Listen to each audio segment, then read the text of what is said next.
Who needs candy melt? Oreos! Hi, Grab.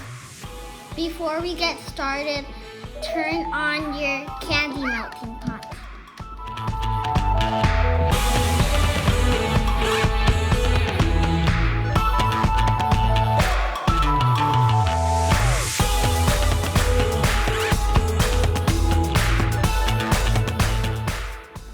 Wait 20 to 30 minutes to dry.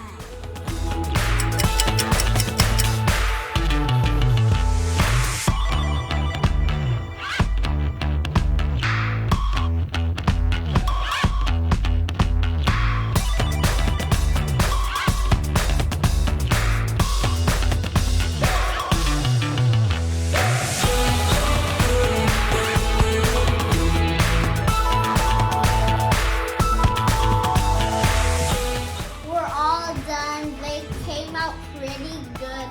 Today we're not gonna eat it because we have to save it for tomorrow's party. We had extra ingredients, so we make some for us so we can eat it. Yeah.